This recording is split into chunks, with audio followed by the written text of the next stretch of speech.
All right, what's up, everyone? Happy New Year. Happy New Year. Happy Monday. First podcast of 2026 for us, I would say. Yeah, the 5th. Okay. Happy Monday the 5th, or whenever you're listening. So today we're going to talk, Jen, a bit about how to kick off a new year with your business, because I think people out there do a lot of like crazy stuff, add a whole bunch of stuff, thinking that's what they need, but in reality, they probably need to do some assessment. Yes. A little bit of taking a breath and chilling the F out. And probably need to take a baby step rather than a bunch of steps. Yeah, and probably backwards. It reminds me of the gym people. Like, you don't go to the gym all year, but then How so? 2020, the first day of the new year, and you go and you try to do all the things in like the first 3 days, and then you're so sore you don't return till next year. Yeah. We saw that. Yeah. It's a marathon, guys. It's a marathon, not a sprint. Since I hit the button, we already know what's coming, which is our opening takes. So let's kick off with opening takes. You said you wanted to go first, Jen, right? I do. So my opening take is based on, anything really, but basically education being about the people that you're educating, those that you're teaching, those that you're trying to reach, and the knowledge you share with them. So I saw over the holiday break a post of a class that was being launched or something, and I was excited. I was like, "Oh, what is this?" I'm always looking for new education. And the first sentence, which I thought was going to be about what they're launching, was me, what I did, how much work I put in. It was all about nothing about what the class was about. And I was turned off. I ended up stop reading because I think when it comes to education, when it comes to leading, when it comes to anything that you're trying to run, you need to be running it from a place of what you're offering. Who is it about? It's about the people that you're trying to reach. Again, it comes back to customer service. Who do you serve? And whenever something's all about me or all about all the work you put in, I'm sorry, that's part of the job. No matter what you're doing, you have to put the work in. So it just was a reminder to people out there, if you're trying to serve people, figure out who you're serving and do that job to the best you can. And don't expect to get people giving you high fives. If you get them, cool. But the expectation shouldn't be, what can everyone tell me how great, or how can everyone tell me how great I am, or what a great job I did?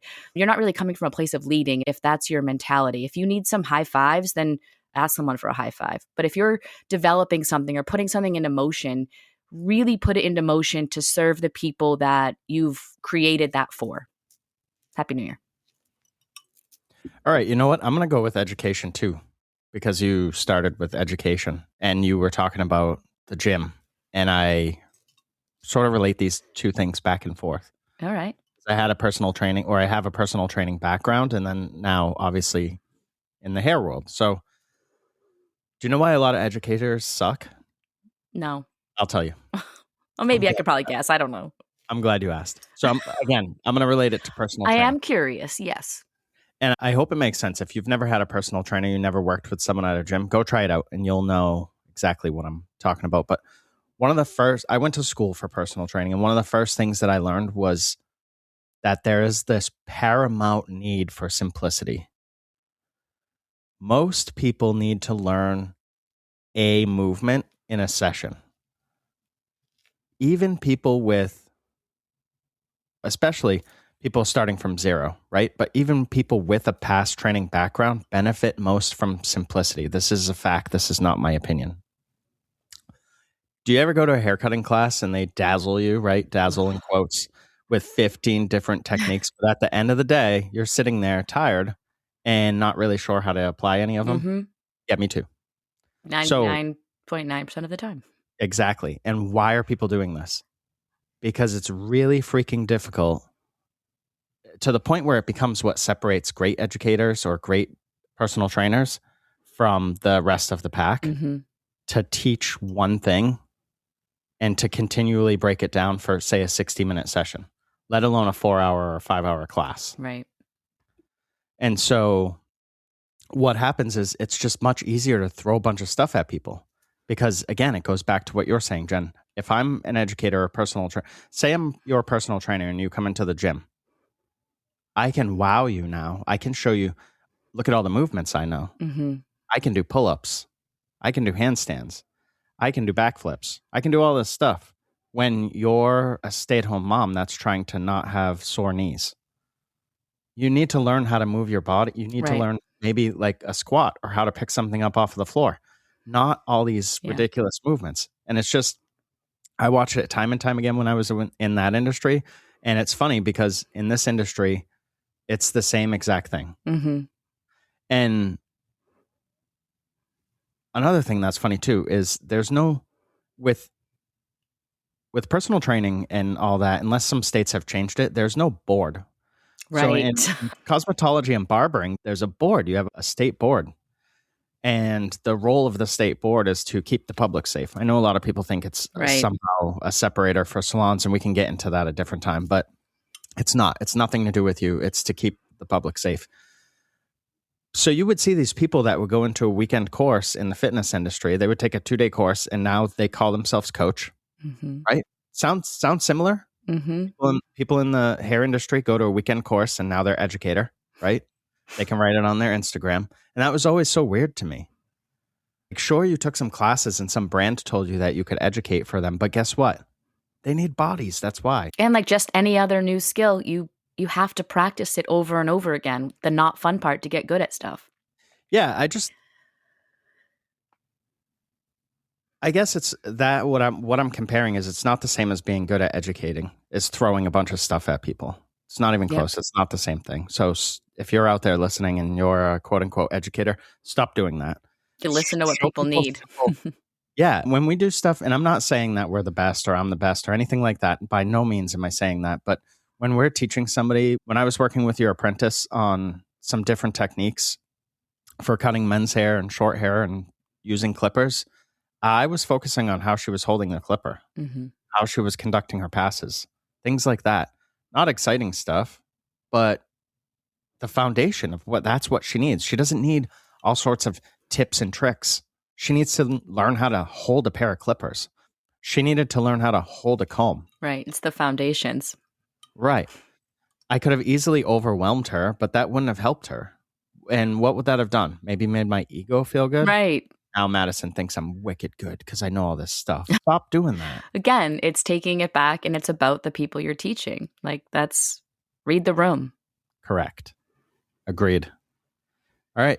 That's it. See you next week. No, I'm just kidding. All right. Let's run through some stuff. I want to keep this sort of relaxed too, because that I think is the point. When you kick off your new year,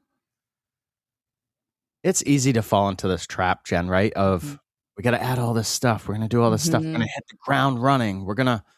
We're so motivated and we're going to make so much progress. And maybe, but I think that probably often creates more chaos for people than, I guess, clarity. Yeah, I would agree. Because first, what are your intentions, right? If you're just trying to make it look like new year, new me, new salon, new business, by February 1st, you're probably not doing anything new. Yeah, true. For sure. My thought, though, was that people probably already have stuff. Like, how many people do we talk to, Jen, that will say, oh, well, I have what's a good example? Mission statement. I have my mission statement, but it's just like in my head.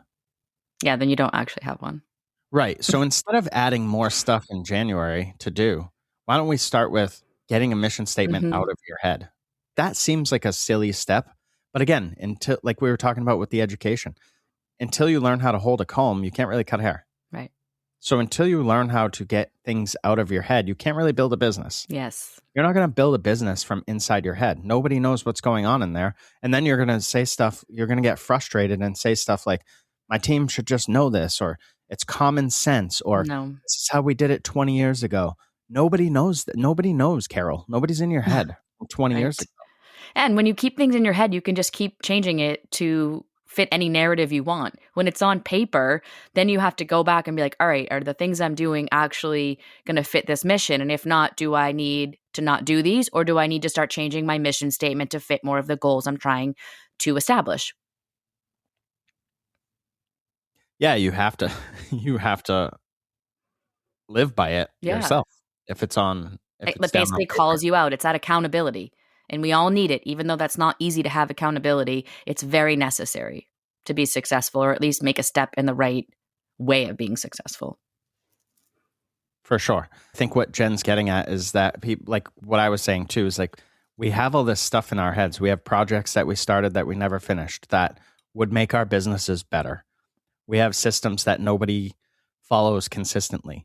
And if we could get everyone to follow those systems consistently, like maybe that's through leadership or whatever. This isn't, I don't really want to make this an episode of what to do. I really want this episode to be to pause, to figure out what to do. Maybe you have SOPs, but you're just like, guys aren't living them. You're not using them. We have stuff going on in our business that over the last even couple weeks that have come up, not big deals, not anything bad, but I'll go to Jen and say, why are people not getting this? Why does our team not understand what's happening? And it always comes back to us because everything in your business is your fault. So where are we not being clear enough? Where are we not writing this enough? Where are we not saying this enough? Where are we maybe not breaking down the why of this is why? We had two different scenarios and they were very nothing major. But Todd asked me a question like, hey, what do we do for this? And I'm like, I don't know. And he's like, that's a problem. Because if you don't know, then how does anyone else? And I'm like, yeah, I don't really know if I'm not sure. So easy enough to put a system in place.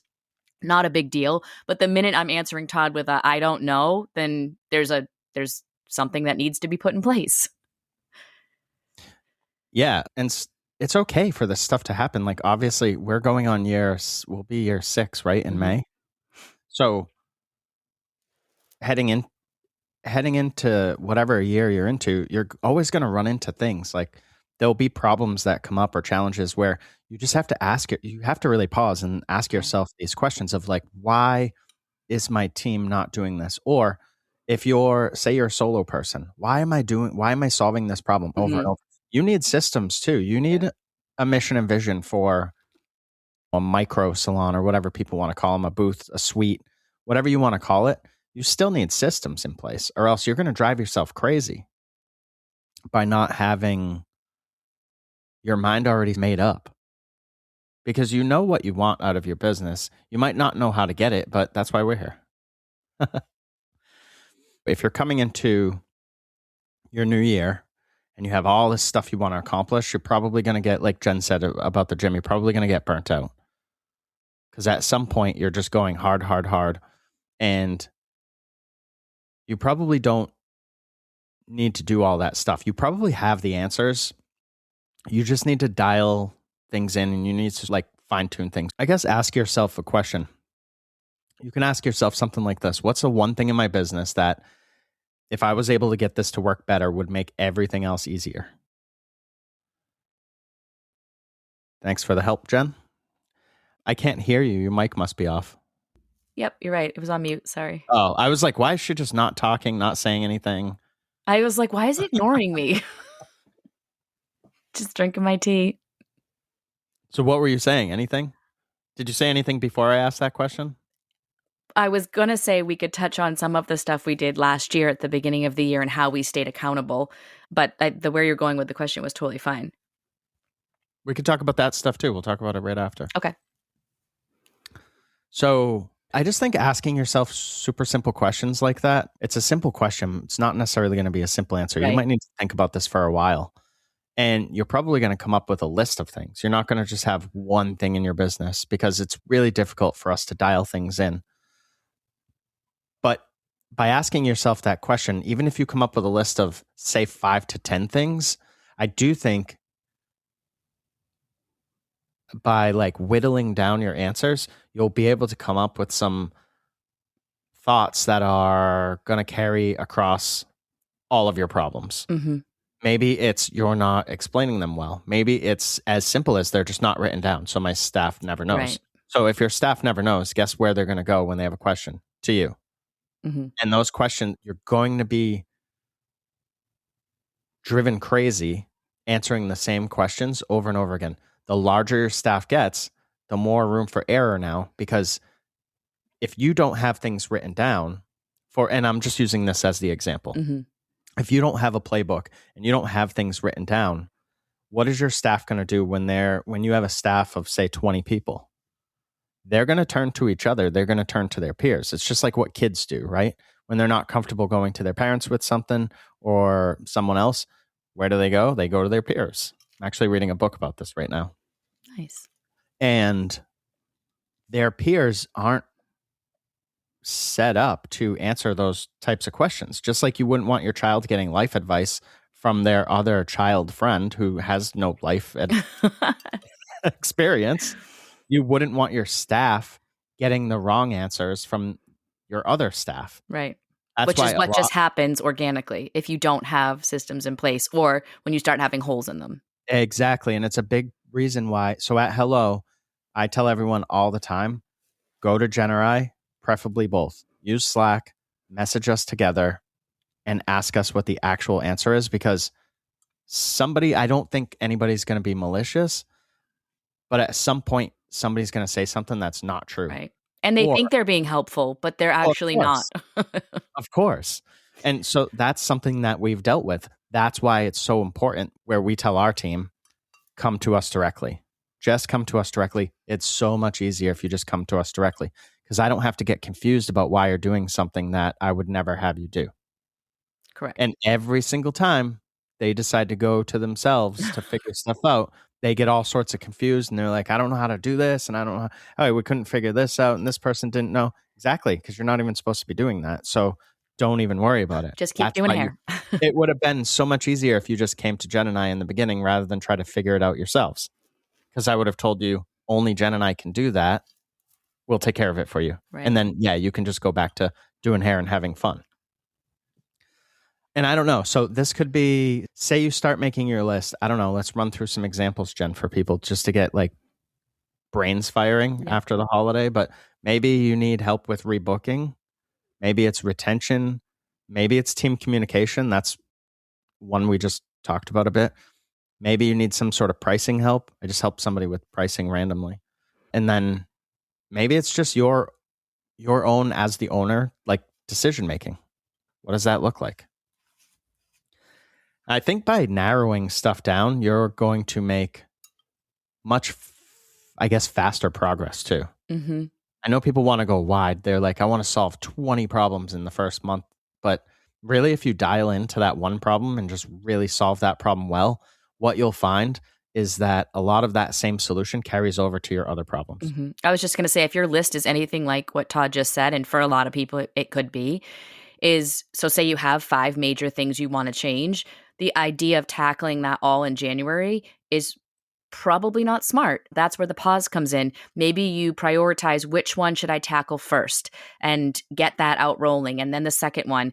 I think people have a hard time with slow progress. They think if I do this all at once, then, everything's fixed. First of all, never, ever is everything going to be fixed. There's going to be another problem or another hill you have to go up. And if you tackle one at a time and really roll them out strongly and where it's understood within the whole group you're rolling it out to, then you're ready to now tackle the next one. You have 5 of those things. It could take you this year to do that. That's okay. The point is that you stick with the plan and you actually tackle all 5 of those things on your list. What did you say you wanted to talk about before I asked that question? You brought something up. Oh, I was going to lay out what we did last year because okay. Oh yeah. That was good. I think it was, and again, we did team meetings, which is what we do at the beginning of the year. We sat down with everybody for an hour or so. Each one got our time, went through a list of, Todd had questions so that the meetings were productive. And then we laid out all of our shortcomings from the year prior. And I personally apologized for certain things that I felt I should have done better, even though the staff didn't see it that way. I just wanted them to understand where I was coming from. And then we laid out the plan for Hello this year. And around June, at the latest, was what have we not accomplished yet? And then do we already have that on the books? And everything we laid out to our staff in January 1st of 2025, we accomplished this year, that whole year. So it was one of those things that as we were getting, it was like, oh, wait, we still wanted to do this class. And it was like, oh, that's booked for September. Oh, that's booked for this.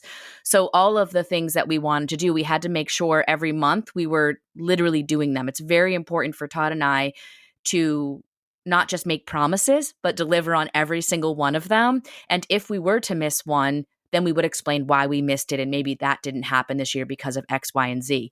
It's very easy to sit down with your staff and tell them everything you're doing this year, everything you're going to do for them. And then it's very easy or easier to not do any of them. So even though you said it, you're like, oh, cool, they think this is the best place ever. But every miss you have after you've said it and you didn't actually accomplish it, it looks really bad. So make sure whatever you're laying out, you can actually accomplish. And then here we are for this year. We've laid out between Todd and I some stuff that we want to get done. And we'll start having those meetings and we will lay out for them exactly what we have planned for 2026 and how we are going to execute on every single one. And plans can change, right? Absolutely. We had one to add some stations. It just didn't seem, it wasn't necessary. So We didn't need to do it. we quite didn't yet. need to do it. So that wasn't done. Everything else. That's exactly what I was thinking of. And I'm like, somebody out there must have something on their list that they didn't accomplish. And they're like, and then you know what that does is it pushes it to the front of the list for this year because you're for some reason trying to work in order, but your order can change, reorder things all the time. And we do that often. Like you said, Jen, trying to do all 5 things, if you made a list of 5 things, trying to do them all might take you all year. That's because, say, for example, you're looking at your retention. Well, you might put a strategy into place and then you need to test that strategy. Right. And that might That take takes time. 3 months to test. You might need 90 days of data or longer. If your average person comes in every, 12 weeks or something, Right. then you're going to need 4 months of data. You can't possibly do it sooner. And then you might have to change whatever you put into place if it's not working and now you have another 4 months, right? So that's what I was going to say. So and things change. You might say, all right, we're going to run with this iteration of this strategy or project. And again, maybe it's 6 to 8 months. And then do you need to do it again? Are you happy with the results? Right. What does that look like? Is there anything you could clean up? I'm not sure because it's just talking, but, and again, it's totally cool for stuff to change this year. I would say we're probably going to have to add those stations. Yeah.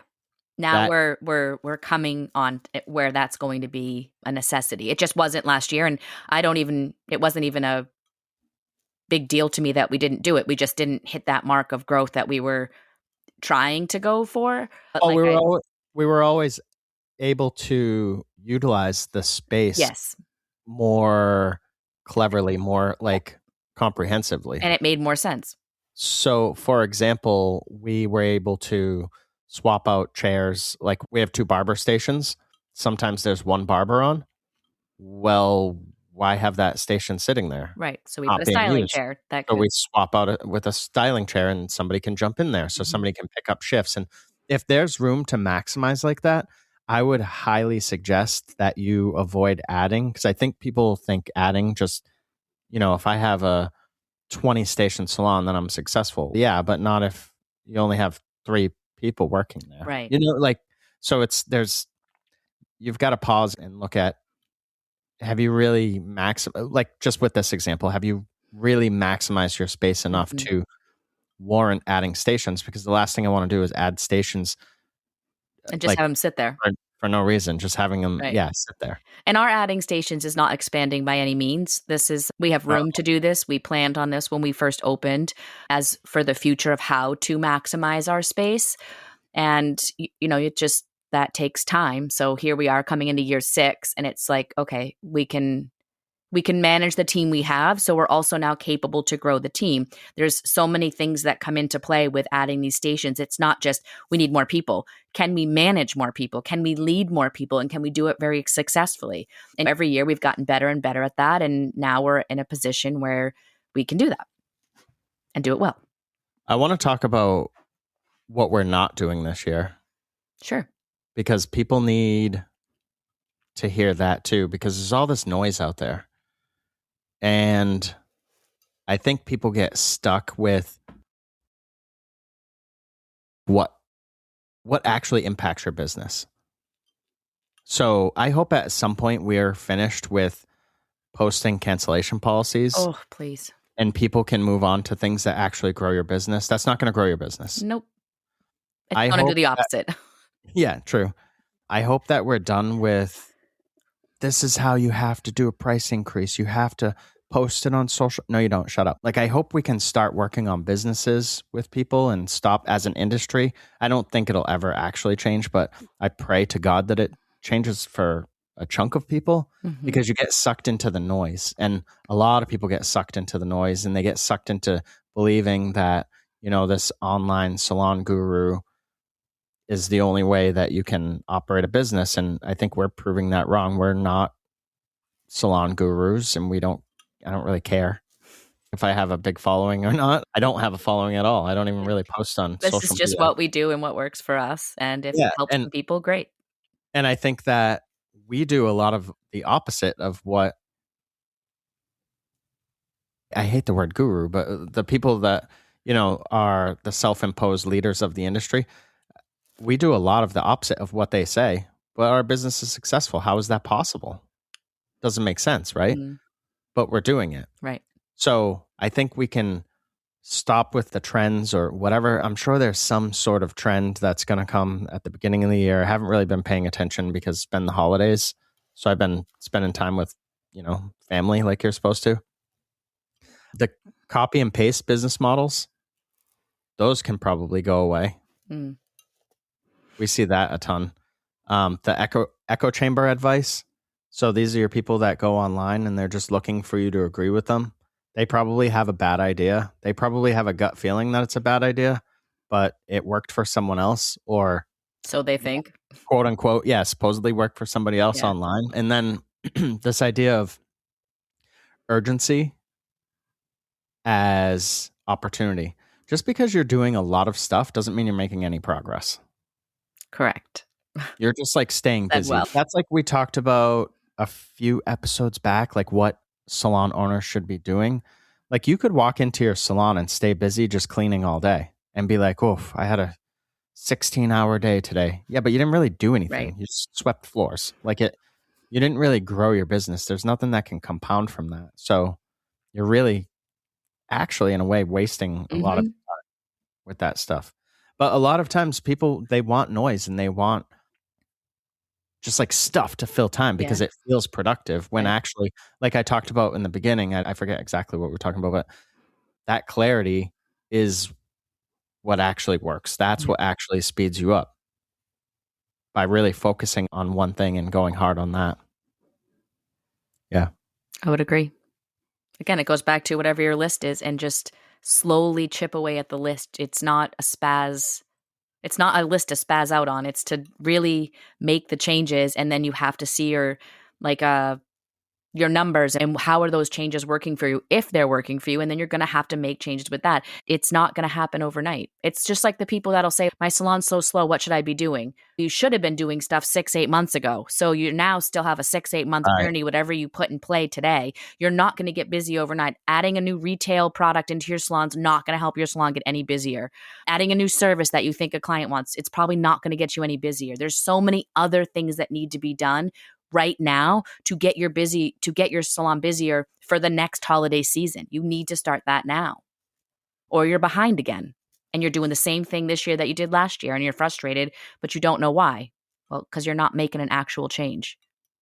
Yeah, I couldn't agree more on that stuff. I see so much wasted time and low level thinking. And look, I don't mean low level as in these decisions don't need to be made. I just mean low level as in anybody can make them. You can put one of your stylists in charge of who picks the vacuum. Who cares? How many times do you see that? Like, I'm looking for the best vacuum with the cheapest price, and that doesn't exist. Buy a vacuum and use it. Does it work? No. Buy a different vacuum. I don't know what to tell you. It's the same with the software. Hey, so-and-so raised their prices again. I'm switching over to this person. Does anyone just pick a software. None of them are all that great. None of them are going to solve all your problems. They're all going to have cons. Absolutely. All softwares have pros. All software have cons, period. There isn't one perfect one. So it doesn't exist. I saw the other day, what do you guys use for tables? What? Just get a table. Somebody was like, my clients sometimes use laptops. What kind of tables do you guys use for that? I don't know. Just get a table. Why are you spending time on worrying about a specific table? Just get a table, I guess, that fits your space and kind of matches your decor a bit. Yeah. Doesn't that make sense? Why are we wasting? And that question got asked 7 or 8 times. Wow. Like, why is this such a popular question right now? And here's the thing, that table's not growing your business. No, You're it not going doesn't. to attract people that come in because you bought a table. No, zero So people are you going to wasted bandwidth. Hey, sometimes I use my laptop. Do you have a table here? No, they're coming to you for hair. And trust me, I get it. I get wanting to make your space nice. I get wanting to have all the amenities and all the fun little things. But again, we're seeing a separation from these tier A salons and then the rest of the pack. And tier A salons are not sitting around going, what table do you use? Right. They're not. They're focused on client experience. Mm-hmm. They're focused on the staff experience, and they're focused on buttoning up their systems. Then they look at what's coming next. Right. You know, your stuff like AI and whatever. If you're not using AI, maybe that's a good place. Start. I saw this, Jen.